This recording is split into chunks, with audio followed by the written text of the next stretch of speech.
welcome to the Ultra Running Sam podcast. So quickly, our sponsors. We are proudly sponsored by Ugoku caps. You've seen me wearing them on the podcast. You can get the discount codes from me. Send me a message. I'll send them to you. They're floating around. We're also sponsored by Phoenix head torches. Same thing goes. If you're after a discount code, just get in touch. There are there on the web, but if you want them personally from me, I will send them to you. And also, finally, we are proudly sponsored by Home Trails. So Home Trails is my YouTube series interviewing famous trail runners from hopefully around the world at some point. In the UK at the moment, where we interview them on the trail in the home trails. You understand what it is, don't you? If you listen to the show. That's hopefully turning into a bit of a brand, so keep your eyes peeled for that. Okay, on with the actual show.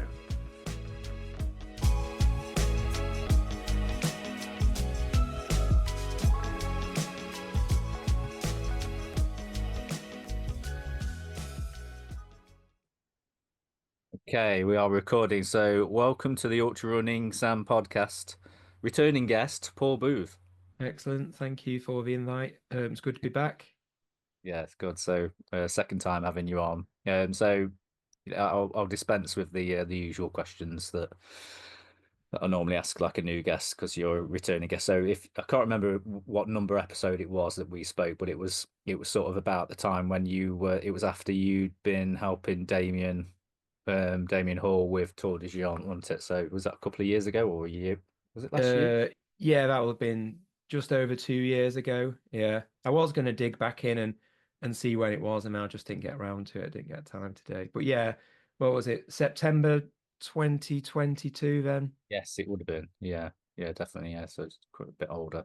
Um, but yeah, the reason why I wanted to get you on, so I sort of got in touch with you, and so I think the last time we spoke, we talked about. So I'd sort of had a bit of experience with sort of like doing low carb, and we talked about the pros and cons of that, and we in the end, your opinion really sort of changed the way I thought about it, and you came out with that really thought insightful bit of information about how um, even if you have breakfast in the morning before you run, it still hasn't gone anywhere, has it? So you're effectively doing like a fasted run first thing in the morning anyway. So um, and that comment.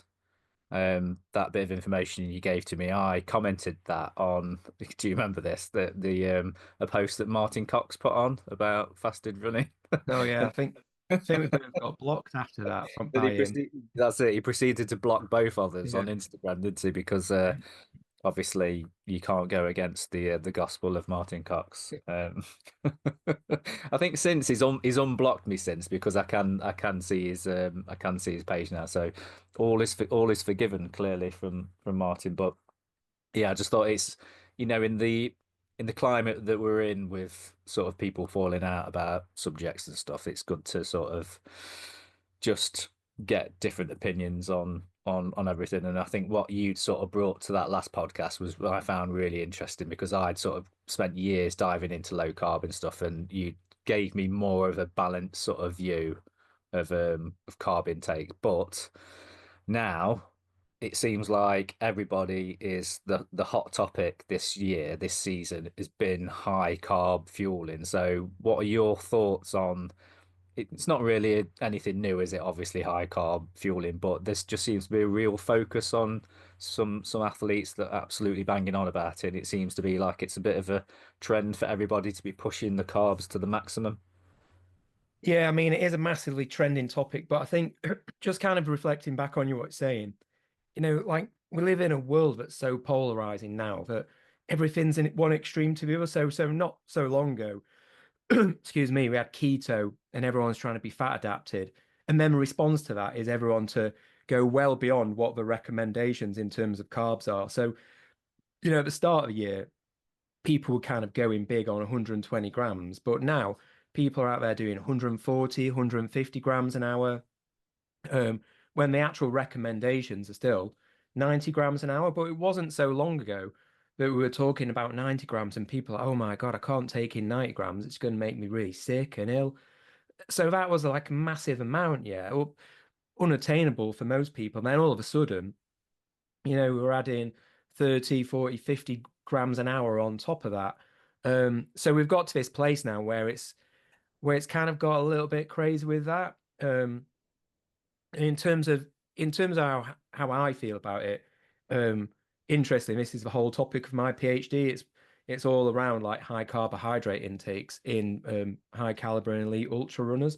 So I do a lot of work in the lab with high caliber ultra runners, a lot of carbohydrate feeding. We use isotopic tracers, so we're able to look at what the exact oxidation rates are and things like that, and look at rates of fat metabolism and basically everything, and start to kind of get an idea of that, particularly where ultra is concerned and where the research stops is particularly in terms of that duration. So when we're dealing with ultra, we're dealing with a sport where it could be the larger part of that race, you're completely glycogen depleted. Whereas most, like even the Tour de France, on an easier stage, you might end that stage with some glycogen in your muscles still. But again, if you're going out doing a 24, 48 week-long ultra, whatever it may be, then you're going to be severely glycogen depleted. So actually, your carbohydrate needs are going to increase over that time. So over that, we sort of stepping into the unknown a little bit. Because if you look at all the studies, most of them will only go up to sort of 3 or 4 hours, and they're predominantly the modality cycling as well. I mean, in terms of that sort of high carbohydrate studies that are all associated with performance and improved performance, do you want me to go through them? Yeah, yeah. Are they all mainly cycling studies? Are they? Yeah, pretty much. But in Mm. terms of the studies that have looked at carbohydrate intakes over 100 grams and found performance benefits, there are none, absolutely zero. Um, like if we look back at some of the studies that have actually looked at this, there's a handful. So there's quite a lot of studies which have looked at higher carbohydrate intakes, but not from a performance aspect, more from what peak oxidation rates are. Mm. Um, which we can talk about a little bit more. But again, that's not necessarily associated with performance because some of those studies have found that actually high carbohydrate rates have been detrimental to performance. Because Mm. because if you start taking high carbs, yeah, all of a sudden your body will start to switch on to carbs more. So you'll suppress fat metabolism, and your carbohydrate oxidation rates will just go up. So there's some studies which have actually looked at that and noticed that early on, all of a sudden, your endogenous carbohydrate stores, so your muscle and liver glycogen, actually start to get used a little bit more. So again, this is where it differs again because these were in cycling, it was a time trial, which is very different from an ultra. Um, there's another really good paper to dig out which showed a sort of curved linear dose response between 60 and 120 grams of carbs. And that paper actually found the best performance outcomes were at 78 grams of carbs per hour. So that was under the 90 grams that, Mm. is the kind of current recommendations now. So we've got, on one hand, we've got all these anecdotal stories of people saying, look, I'm taking all these carbs and you know, it's changing ultra running and it's changing cycling. And on the other hand, we've got the science, which actually doesn't really back it up. Um, Mm. like the science that's been dedicated to this just hasn't found those performance benefits. And again, I'm not saying that that's perfect. It could well be the point that, it's not looked at ultra runners. It's, as I say, it's not been long enough. So again, we're sort of going into this unknown territory. Does that make sense? Yeah, yeah, yeah. That makes perfect sense. Yeah. So do you think it's just too early to sort of tell because, like you say, it's not been studied enough in ultra runners, and what the things we're hearing now is just purely anecdotal and like N of one kind of thing. So you've got like one person that's, so the first one that sort of stood out to me was um the guy, oh, what's his name? I'm blanking on his name now, who came second at Western States this summer. Um, what's his name? Um, It'll come back to me anyway. But he sort of came from nowhere. Not didn't come from nowhere, but he'd had good results. But he literally like appeared and came second and was actually pushing Jim Walmsley, and Jim was. It seemed like he was sort of struggling, and everyone was like, what do you put down this like amazing performance to? And he was like, 100% it's down to nutrition. So this year I've been working with a nutritionist, and we've been pushing carbs over 100 grams, like 120 grams, stuff like that.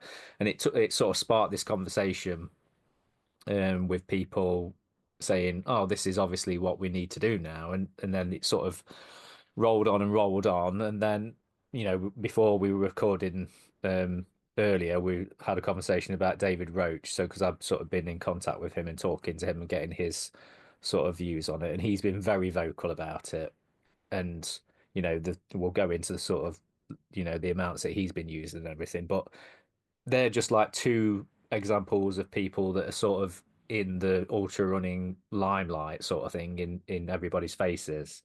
So do you think it's just purely that they could be sort of outliers and they respond really well to a high carb diet, or is this something that just needs to be studied more and then rolled out to everybody? Yeah, I mean, yeah, we can kind of go through it and unpick the science a little bit. Is it just really quick? Is it Rod Favard or That's it, Favard? Rod Farvard. Yeah, that's it. Yeah. Yeah, I know he's a nutritionist. Vic, he's a really nice guy, Yeah, actually. yeah. But yeah, I mean, with him and obviously with David Roche, and it's no criticism, but like David Roche's performance at um Leadville. Leadville. I nearly forgot what the race was then. Like, obviously, it was amazing, but we can't put it down to one variable, which could just be taking more carbs because he was pulling so many different levers. He was Yeah. taking ketones, which there's some Mm. great research came out of Bath Uni by Javier Gonzalez's team, which said, in terms of recovery, it can increase EPO. He was doing heat adaptation training, which again, there's loads of really strong research about that at the moment. Um, what Morecambe else was by he doing? by Yeah, car. yeah, and on top of that, he's a he's a great runner anyway, an amazing coach. So he's able to like distribute his training really well, train to the height. He's got a great place to train as well. He can go to the course and things like that. So actually, everything lined up, and I think there's so many levers there like we just don't know which one of those made a significant difference, Mm. or if all of them made kind of small marginal gains together. And also, what we don't know is he'd never ran Leadville before, so he ran it on 120 grams. Said, right, that's the solution. What what if he went back and ran it on 90 grams? We don't know. He might have actually improved even more. So all these things were unknown. I think putting stuff down to eating one more gel an hour, like it's just a little bit much. So again, like in terms of research that's out there, if you kind of want to sort of dig into that, look at all the Ask a Yukon Droop research with Roy Jenkins from Birmingham Uni, early from around 1999 to about 2010, and that's when it all sort of comes alive. And that got to the point where if you go out and buy a gel or a drink, it always says dual carbs on it. And that's when we discovered that, you know, in terms of how many carbs you can kind of take on, like you're taking on carbs, yeah, you'll absorb those carbs and you'll oxidize them. But if you're taking on 90 grams of carbs, let's say, if you're eating 90 grams, you're not going to oxidize 90 grams of carbs. Your oxidation rate might be somewhere between sort of 60 and say 85%. So Mm. everyone has an oxidation efficiency and there's intra-variability for this. So it's going to be different for everyone. But in some of the research, the higher you go, the lower this becomes. So over 90 grams and over 100, you'll start to get diminishing returns. Does that make sense? Mm. So like so a lot of things sort of rest on it. So if we're talking about like glucose, yeah, or malted extra, like one of the limiters for oxidizing that is going to be your gut transporters. So for that saturates at about 60 grams an hour ish. Um, and what we know there is you're not going to be able to get more than that through. Whereas if you take it on fructose, you can pretty much get that as a 1-to-1 ratio with glucose to fructose, and it uses a different gut transporter. So actually, again, going back to Ask a Yukon Droop, they showed that at a 1-to-1 ratio, people could oxidize up to 1.75 grams a minute, which works out at, if I do my sums really quickly, I think that's 104 grams an hour. Mm. So again, they're the sort of the maximum rates we're thinking about, Mm. even when people have tried infusion studies. So like infusing glucose straight into the blood and avoiding the liver and avoiding like the gut transporters. Um, like a lot of the sort of the maximum sort of rates been about 1.8 grams a minute, which is again, I'm rubbish at maths. I'm going to get my phone out and work it out. That works out at 1.8 times 60 equals so 108 grams Mm. um, an hour, which you can oxidize. So that's probably the ceiling, yeah, because actually, like that's not the gut transporters limited there. That's actually the muscle, Mm. and that was an out. That was I think that was pumped in at something like 2.4 grams a minute of carbs. So all of a sudden, you're putting massive amounts of carbs in, but we starting to limit what some of these oxidation rates are, which shows a poor oxidation efficiency.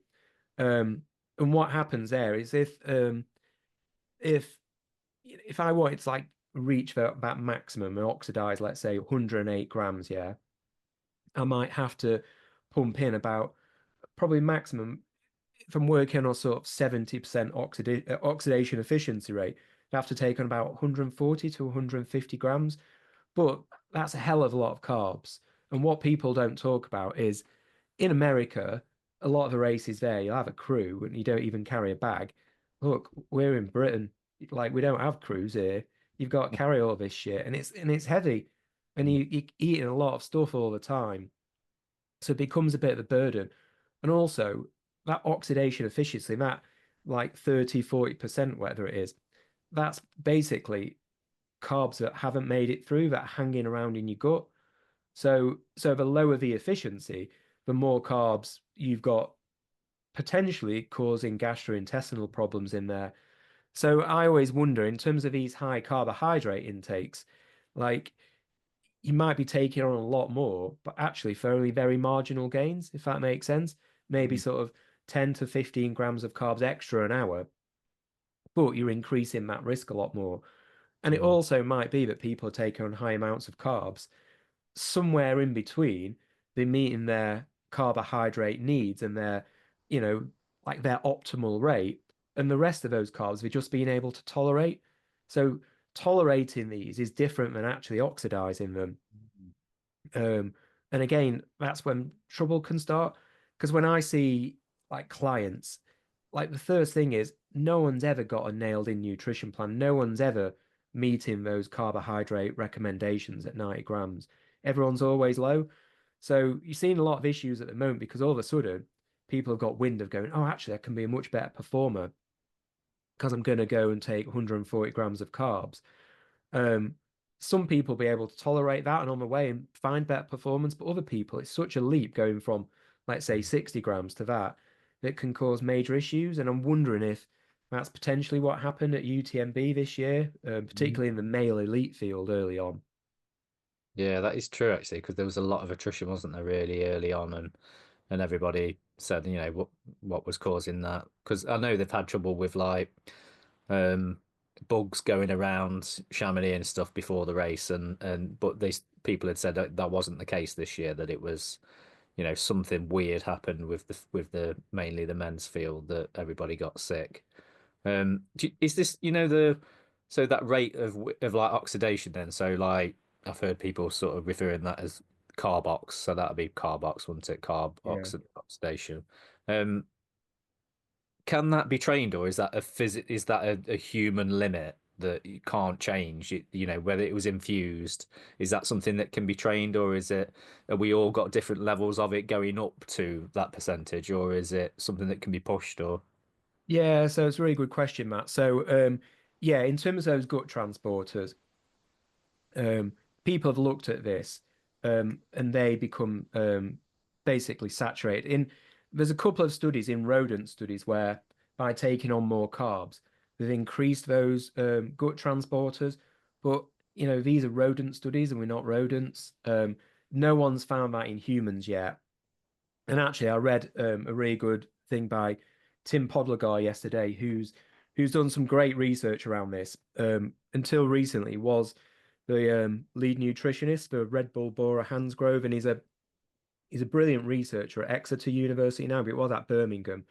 But he's written about sort of high carb intakes. But he was saying, look, if we could increase carb oxidation in terms of his gut transporters during exercise, then that should equally be as effective if we just take it on a high carb diet normally.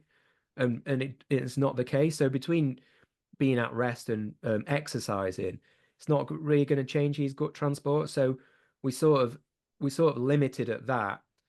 There was some good research came out of Bath again, Javier Gonzalez a few weeks ago from Bath Uni. They released a paper that looked at differences in athlete weight. So they had kind of large, which was above 70 kilos, and then small, which was below 70 kilos. And actually, like their carbohydrate oxidation rates changed by about 10 grams an hour. So it's quite substantial. Um, and again, I kind of see that in the lab, and the literature shows that a little bit. So if I get male athletes, when I get Which them in the one? lab, Sorry, to interrupt. Which way round was that? The difference with between the big and the small? yeah, so for someone larger, they could take on like oxidized 10 grams more per hour than someone Mm. who's small. So So that when is I purely see sort of, diet. Yeah. sorry, what's that, Sam? That's purely diet then, is it? That they're eating more, or is it just that they're bigger and they require more? Oh no, I meant that in terms of during a race, during competition. But that's a good question. The paper raised that, and it said, look, um, because these athletes are bigger, is it purely the fact that they're using more energy, so actually their carbohydrate needs are greater? Mm. But it does reflect it in the literature a little bit, and from what I've seen, the fact that smaller female athletes, get more GI distress. Um, so that kind of comes through there. So again, so things are changing a little bit in terms of that yeah, like carbohydrate absorption and oxidation. But again, we sort of stuck at these limits pretty much. So there is a ceiling to that. And what you'll kind of see is people try and pump more and more in. And again, Mm. as soon as you get to that sort of 140, 150, then that's pretty much going to be the max. Mm. But even that, as I say, your return on that is only going to be about like 108 grams an hour or so. Whereas if you were taking, in some other research, if you were taking on 90 grams an hour, um, and this was at a glucose to fructose ratio of like 2 to 1, the oxidation efficiency was up to about 85%. So actually, you're getting much more bang for your buck. So as between that, even though you're taking on tons more carbs, you might only be seeing a difference of maybe 18 grams like per hour, Mm. but you might be ingesting an additional 50 grams or so, if that makes sense. So you Mm. think, is that balance really worth it? Mm. Because potentially it could cause more GI distress. Ju- Just on that point then, about GI distress and taking in like extra carbs that you're not using then. So David Roche obviously was kind enough to sort of send me through sort of what he took during Leadville and Javelina. Um, so for Javelina, he said he was getting 80 grams from gels per hour plus 48 to 56 ounces of on-course Roctane. So that was obviously his from fluid, he was getting the rest. So he says probably 140 to 150, maybe slightly lower or higher. And Leadville said he was definitely 130 to 140. So one of the things that he'd sort of said, part of his training, we were sort of talking about him pulling different levers. One of the levers, did you hear him talking about competitive eating and how he was training Oh yeah, yeah. to take on more fluids and more? So do you think that he may be taking in these extra grams of carbs that he's not using because his carb ox is only at a certain level. Is that gut training that he's been doing by, trying to do competitive eating with, fluids and food and stuff? Is that what's helping him to cope with those extra additional grams that aren't being used? Yeah, definitely. Yeah. So with that, again, all that research I was saying from Asker Ukendrup, he talks about that initially, and he's written a couple of papers on gut training. And in the first one, he looked at like the hot dog eating competitions at Coney Island. Um, and he says in it, like, you don't expect the people who are in these competitions to look like they are, but when they get towards a competition, they'll train and they'll eat more and more and essentially stretch the gut.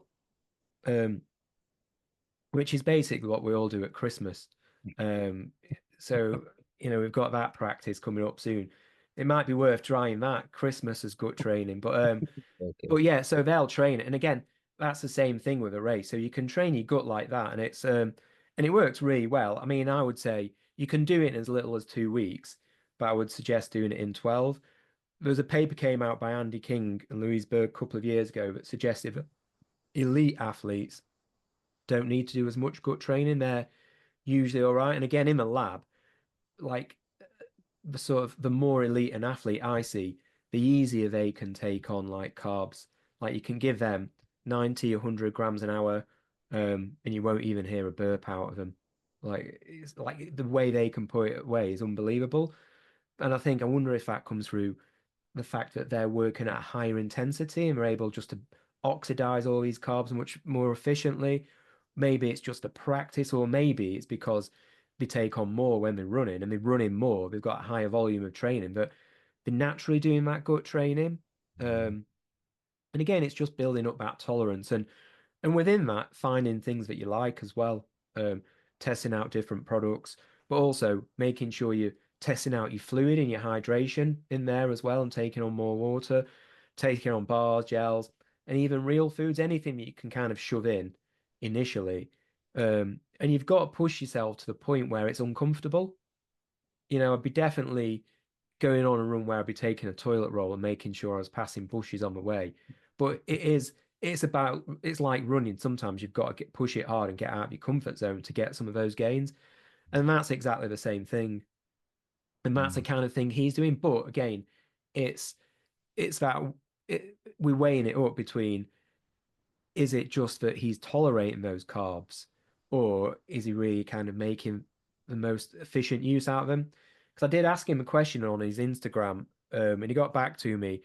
Um, and I've heard him talk about it quite a lot. That he uses beta fuel, Mm. which, um, which I think is really important because again, if we're looking at sort of high carbohydrate oxidation rates, like typically most gels and bars and drinks and things like that are a 2-to-1 glucose to fructose ratio, um, which is usually 60 grams of glucose or maltodextrin to 30 grams of fructose. Yeah.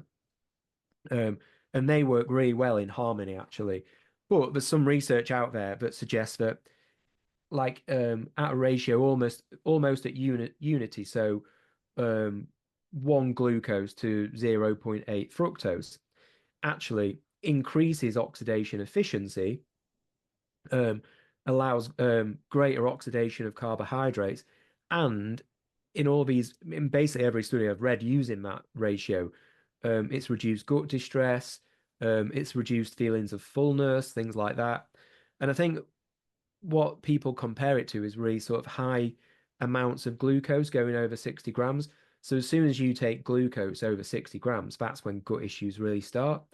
So if you're trying to hit like high amounts of carbohydrate intake, but you're using that 2-to-1 ratio, then you're easily going to go over 60.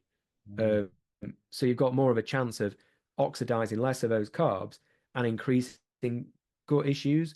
Whereas if you choose something like the beta fuel, which is 1 to 0.8, or Morton is 1 to 0.8, and I'm sure I'm not sponsored by any of these products, by the way, but I'm sure there's other products out there that have that similar ratio, or you can do it cheaply and just buy your own and make up your own and save a fortune. That's what I do.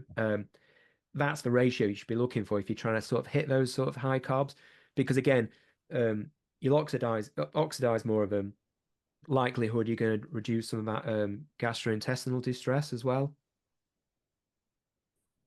Yeah. That's just that made me think when you were saying about that about the so if they're like one to one or almost one to one, Yeah. what are you getting? Are you only getting 30 grams of glucose to 30 grams of fructose? So you're only getting 60 per hour. Is that the re or every time you had it? Yeah, so you can probably manage about, and again, it depends on the individual, but about six. So the sort of saturation point, a hard number, is about 60 grams of glucose, but that might shift between sort of 60 and 70. So if you were to add 50 grams of fructose to that, then you're going to hit 120 grams. Mm. And actually, you're not oversaturating that glucose transporter. Um, so that's again, if you were going to take on a lot of carbs, then that's the way you would do it. Because again, if you go on that 2-to-1 ratio, you've got less fructose, you've got more glucose. So you overdoing it on that saturation. And again, there's just so much strong research out there over like the last 25 years that really does suggest that that's a saturation point. Um, so again, rather than going back, and I think some people now are ignoring a lot of that science and just going out and going, oh, like we just kind of keep taking carbs, and it'll just the more the better. And nutrition's not like that. I'll quite often see like over the last couple of years, I've seen people who are taking toxic amounts of calcium, taking toxic amounts of iron because someone said, "Oh, you're not taking enough iron," so they'll go out and take loads and loads and loads, thinking more is better, and it's not. There's an ideal amount, and as soon as you start to get over that, it becomes toxic. The first symptoms you're going to get are gut distress, and then at the far end, you're going to die if you overdo it. And taking on too many carbs isn't going to kill you, but it may well kill your race. So again, it's Mm. finding what that ideal dose is in the exact ratio. Going back to that oxidation efficiency, I'm trying to do some work at the moment to see why it's different in different people as well. Maybe if we can tap into that and see if there's a way of how we can find out how that improves and why it's different for different people, then there's a strong chance there that we can do something to improve those carbohydrate oxidation rates. So, so you're not taking on loads and loads of carbs and getting diminishing returns. Actually, you can take on 120 grams and potentially oxidize 100 grams, if that makes sense. Mm. So if you Mm. took on 120 grams now, you're probably only likely to sort of peak at sort of 90 to about 95 grams, if that makes sense. Mm. Yeah, Um, but yeah, the research dedicated to that at the moment hasn't found anything so far. So that's something that we can start to look at a little bit more, which may come up in conversations a bit.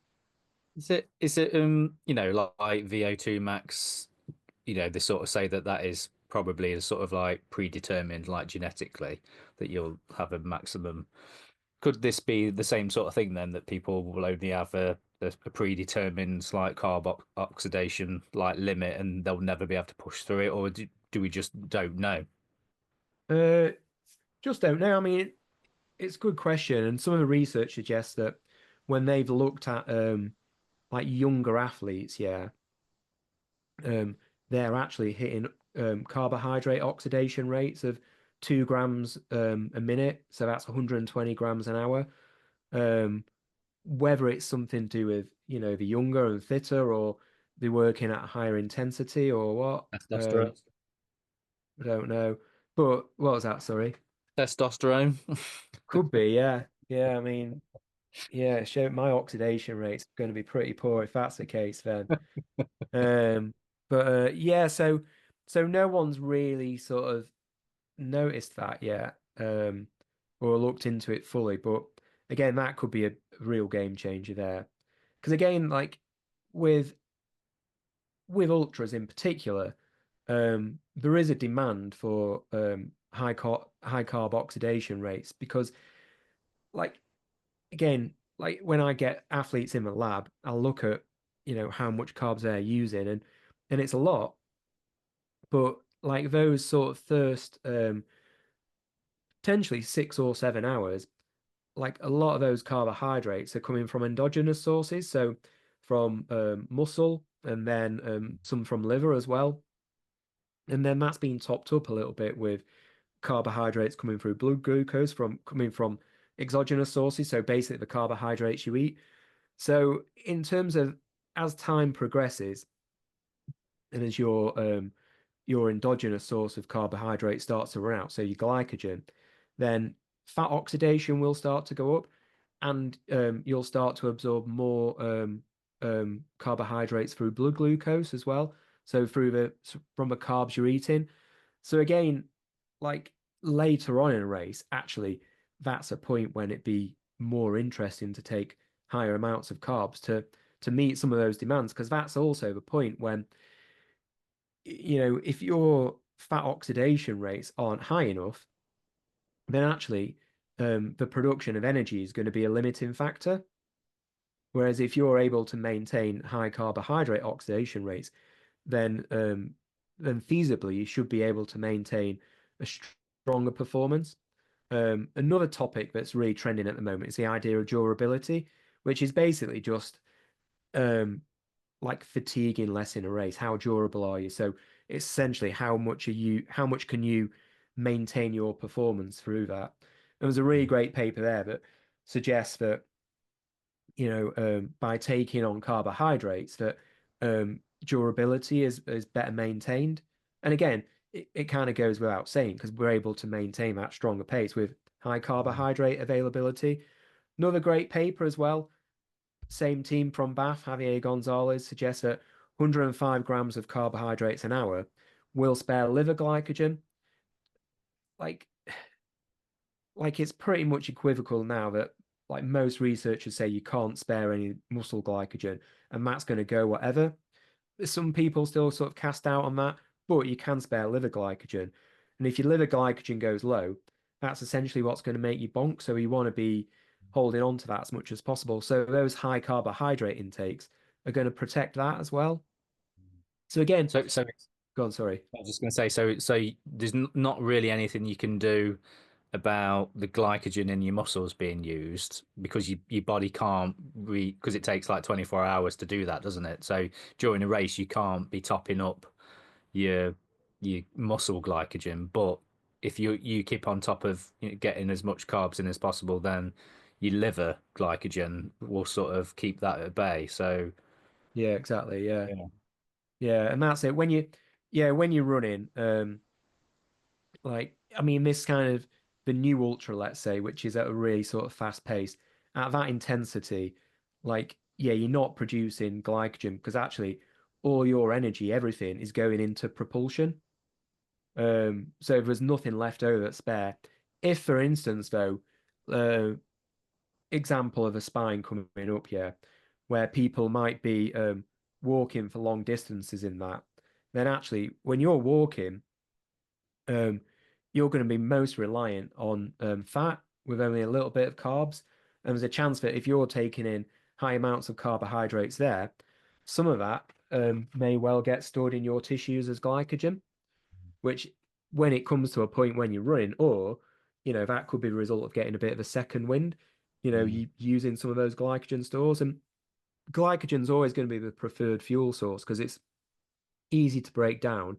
It's in your muscles, it's right near your mitochondria. Um, so your body will always go after that first, particularly for more high intensity work. yeah, it makes sense. Yeah, so I did the spine in January, and I purposely tried to rely on more solid foods, and yeah, I did have sweet things, but I don't think I had any gels per se. They may have had a few that I threw into my bag and had them just try something different. Um, but I got through a lot of like peanut butter. I found that there's I don't know who does it. I can't remember which one. It Whole Earth or something does a squeezy peanut butter. So it's like got more peanut oil in it, and you can literally like take the cap off and squeeze it into your mouth. And I was doing stuff like that. I kind of purposely trained like that because I knew that I was running at points, but a lot of it was, with the snow and everything. You literally, unless you're Jack Scott and Damien Hall, you can't be running in those kind of conditions. But do you think there's do you think there's benefits to being sort of metabolically flexible in that way? Because I know that my views on it have changed with information that you've sort of given me over the years. That I used to rely very heavily on like being fat adapted, and that served me very well. But at the same time, I always sort of questioned whether I was sort of under fueling myself, and I could have got more out of myself by bringing in more carbs and stuff. But do you think it's kind of horses for courses with different races that we should be trying to be flexible with what we take in? Yeah, definitely. Yeah, Matt's really good actually in terms of um what you were saying there. Because again, I always say umbrella. I'm talking back to front. I've had a long day already. Ultra is just an umbrella term because there's so many different races, um, which are so different that use like different sets of skills. Yeah. Um, and again, they'll need different nutrition plans. So something like the spine will need a very different nutrition plan than something like Western states, let's say, because you run at a different pace, the ground's different. Also, your access to food and things like that are different. So with a spine, like I would say, whatever you can get on the spine that you enjoy eating, you can get down, you eat like anything you can take on. And again, it might well be that um, over that distance, you become slightly more reliant on the calories you're getting in, whereas on a shorter race, you're more reliant on the carbs. There was a paper a few years ago. It was a case study, but it's done on Marathon des Sables, and it showed a runner that like they were basically kind of testing it out in a lab and running day after day on a treadmill. And we looked at, right, what if we had a full pack with all the rations in, full food, compared to half rations where we don't have to carry as much, but we'll get a better running economy. And what Mm. they found is the more this athlete ate, actually, the less they walked in the latter stages I think from about day three, from the latter stages of the race. Obviously, they were taking on more carbs as well, but actually, they bulked up more on calories as well. So they knew that they were saving a hell of a lot more time by making sure they were going on full rations, even though that pack was heavier. And I'd Mm. always say that is probably the approach you take in the spine. I try and when I've had clients in the past and I've done race plans for the spine, I used to make really complex ones. Now they're really easy. I'm like, if you see a shop, go in it, buy stuff. Like try and try and eat carbs first, but just eat whatever you fancy, because the most important thing on that is simply eating, and if you see something that you really enjoy, then yeah, eat it. Because it's gonna help your mindset more than anything. You're gonna feel better. You'll have a psychological boost, but you're putting those calories and probably those carbs in as well. Because whenever I've been crude for people on anything over about 24 hours, I've rarely seen anyone take a gel after that point. Everyone's like, oh my God, I don't want that. Get rid of it. But even with solid food, I've seen people go, oh, I feel a bit sick. Would you like a bowl of chili? Yeah, all right. And they'll eat it. So sometimes it's just the sweetness and the gels and the drinks that really get to people. So again, if you're thinking about high carb loads, that can always come into it as well.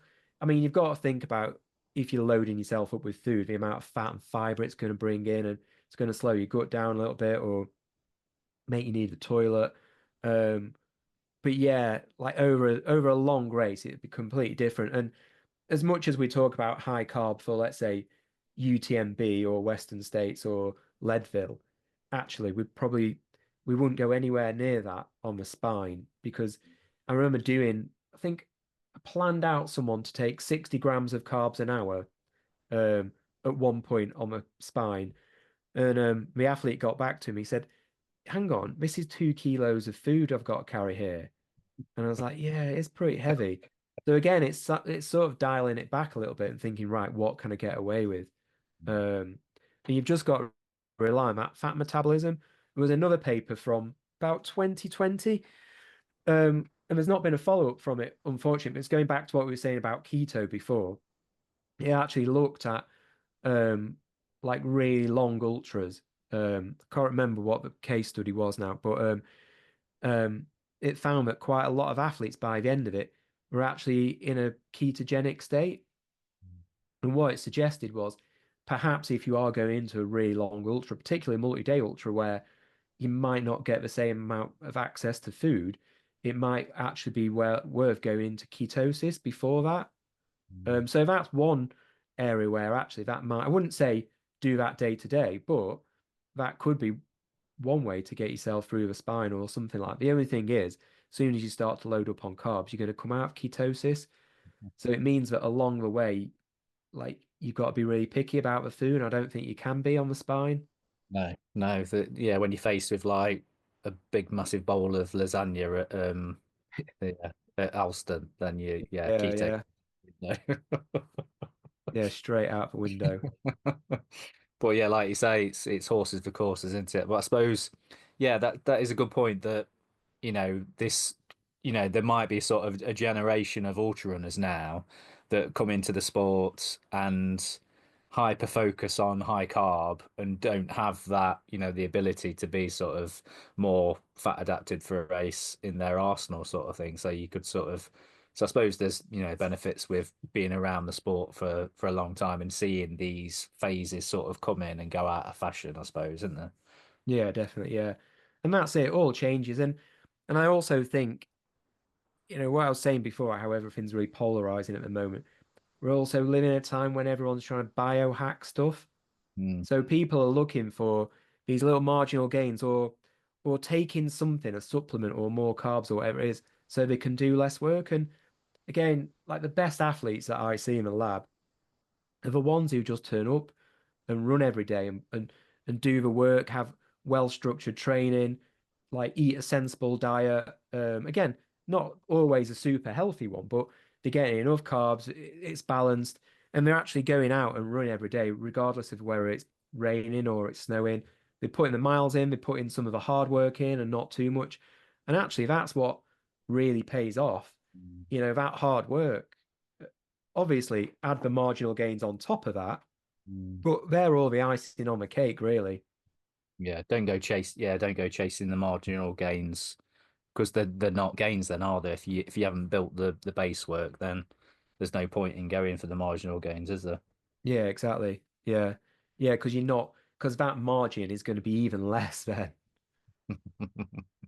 Um, I'm aware of you like keeping you for too long, but I want to ask you about um so there's a lot of hype about the sort of Morton bi bicarb system. Are you what's your opinion on that? Because I didn't really understand how that worked and somebody sort of explained to me about because traditionally sprinters and track athletes are sort of known for years they've sort of known about sort of swigging a bit of bicarb, haven't they?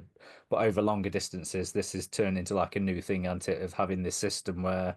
So I didn't realize that the way that that works is that it bypasses the stomach, doesn't it? And it goes into your small intestine. So how, is that the reasoning behind this system that it delivers it without giving you the upset stomach?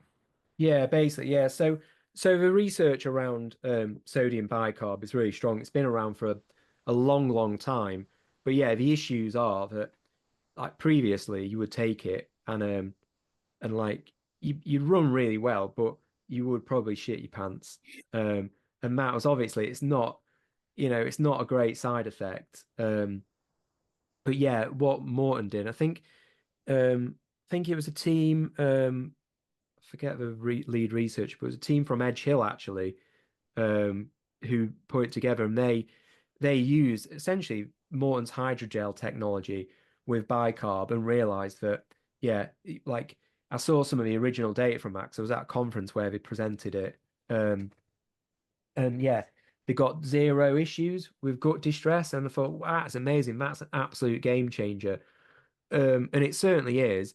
I mean, in terms of ultra endurance, um, like I don't know if it's useful if you're like as a middle distance athlete or even doing like a marathon, it might be useful. But again, in ultra, you're just not gonna like one of the fatiguing mechanisms isn't going to be that buildup of lactate. I mean, we could do 10 other podcasts if we were going to talk about lactate because there's lots and lots of different opinions on that. And loads of emerging science and stuff like that. But like with a sodium bicarb, what that would do is, again, as you kind of built up, it's sort of intensity increased, and the lactate was building up in your muscles, and that hydrogen ions, which are associated with that, you take bicarb, and what that will do will change the pH of your blood. So it'll work on a concentration gradient. So it'll essentially take the hydrogen ions, take them out of your muscle, put them in your blood, and then it'll buffer them in your blood, turn that into CO2. So that's the way it works. So it works really, really well. But like the question is, would we ever build up so much lactate in an ultra that it could be fatiguing? If we look at high carb, this is where the two might be linked because actually, the more fructose you take on, fructose goes into your liver, yeah. So carbs can go into your bloodstream.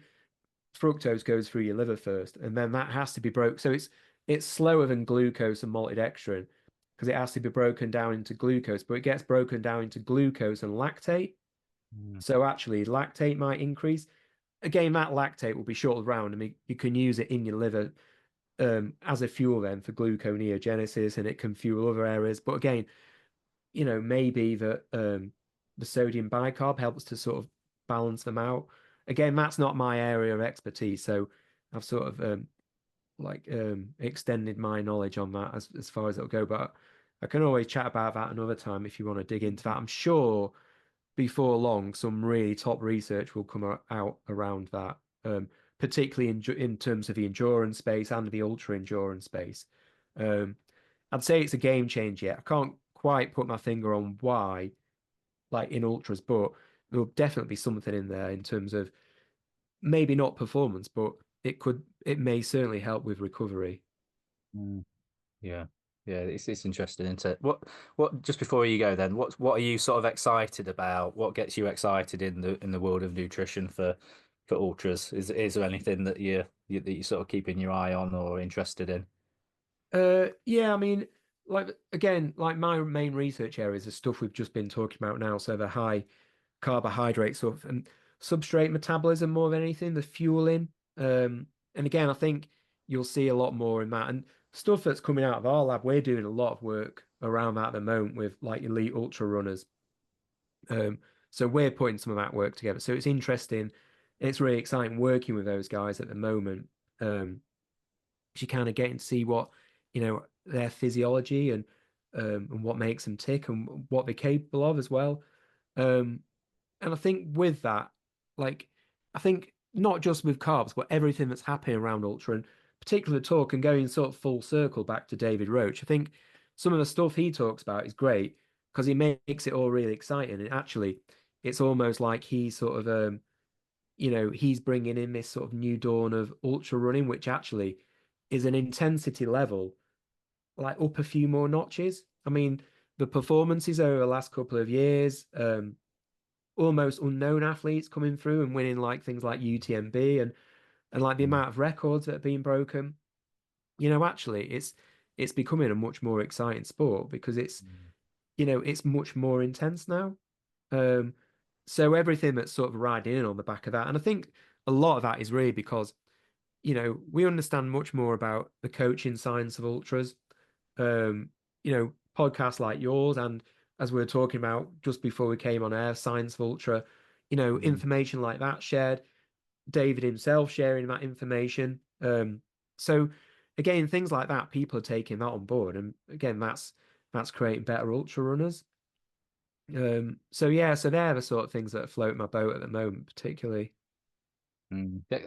Exciting times, isn't it, for ultra? It seems that everything's being pushed, all that, like you say, all the records are being broken, people are running faster just in general, and women's like ultra running is getting like the spotlight that because they're doing so well, aren't they? And just beating guys outright in races very like deservedly and everything. So it just seems like everything's on the up, isn't it?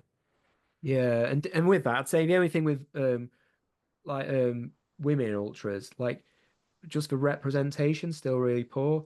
I Mm. mean, people like Lakeland 50 and 100 are great in the fact that it's that 50-50 representation, but not everybody's taking that on, which is really unfortunate. And again, for more women, for greater representation, there needs to be more women in the sport and more role models rather than, you know, a lot of white blokes like me and you, basically.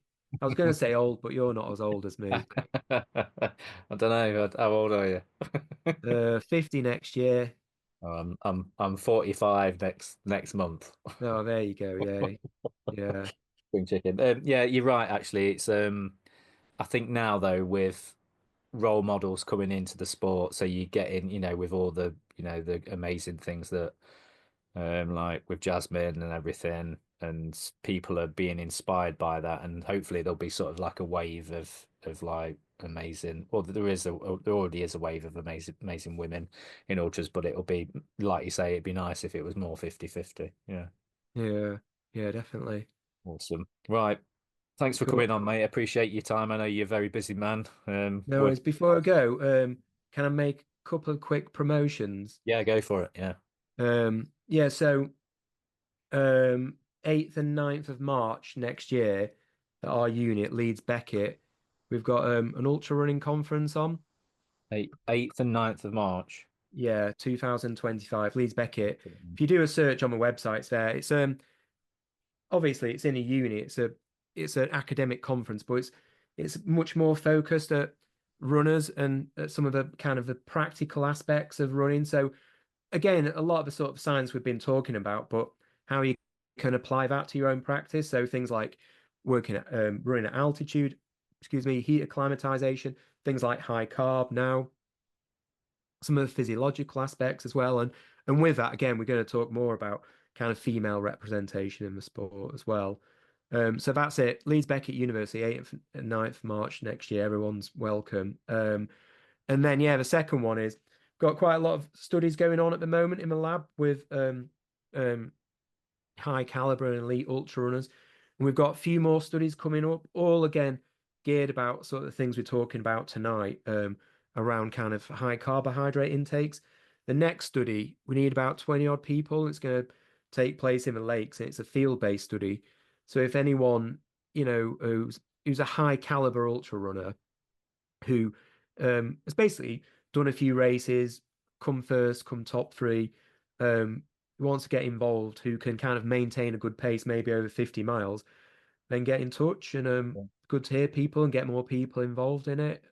Yeah, that sounds awesome. If you give me all like the links and stuff to everything, I'll make sure that that all goes in the notes, and we could sort of do. Yeah, I'll talk to you as well offline about sort of help see if I see if I can help with that. Try and get some people involved and stuff because with the podcast and everything, I get to know a lot of really good ultra runners, and some of them are viewers, only probably digital friends, but I do see them at races, so there's some that I could probably call on and get them involved for you. All So, good stuff. yeah, brilliant. Cheers, mate. Appreciate your time coming on, and look forward to speaking to you again in the future. Brilliant. Cheers, mate. Thanks, Cheers, mate. mate. Thanks very much. Bye, everyone. Bye.